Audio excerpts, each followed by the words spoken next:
এই দেশলাই কোথায় ছিল রে? দেশলাই না, দেশলাই আবার কোথায় থাকবে? দোকানে ছিল। তোর পকেটে কোত্থেকে এলো? এটাও জানে না। দোকান থেকে কিনে নিয়েছি তো। কথা বল বললাম। সত্যি কথা বলবো, সেই সব বাবার মতো সন্দেহই করে বসলে। নিজের ছেলেকে এতটা সন্দেহ করতে পারলে?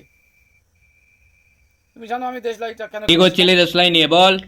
ও, ওটা আমি একটা জ্যামিতির অঙ্ক করছিলাম তো। হ্যাঁ, জ্যামিতি জ্যামিতি বোঝো না? তা বোঝো না যখন কেন বলছো? বোঝো না যখন বলার কি দরকার আছে? আর তুমি আর্কিমিডিসকে চেনো? আর্কিমিডিসকেও চেনো না। সে বিশ্বের সবচেয়ে বড় গণিত গণিত বিশেষজ্ঞ সে। তার বাবা পর্যন্ত তাকে দেশলাই কিনে কিনে দিত, যে ভিতরে কতগুলো কাঠি আছে এই নিয়ে এক্সপেরিমেন্ট করার জন্য।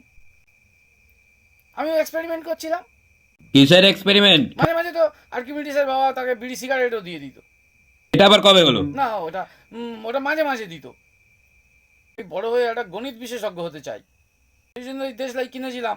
ওর ভিতরে কতগুলো কাঠি থাকে, একটা দেশলাইয়ে কত কাঠি থাকে, এরকম আরও 50টা দেশলাইয়ের মধ্যে কত কাঠি থাকে, থাকতে পারি, সেই নিয়ে আমি একটা রিসার্চ করছিলাম।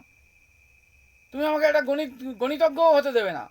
যাও, আমি বড় হয়ে গণিতজ্ঞ হতে চাই না। ভেবেছিলাম একটু বড় গণিত বিশেষজ্ঞ হব, আর তুমি আমাকে শুধু শুধু সন্দেহ করছো। আর তুই রেগে এই যাচ্ছিস তোমারটা কেন? ভুল হয়ে গেছে, গেছি।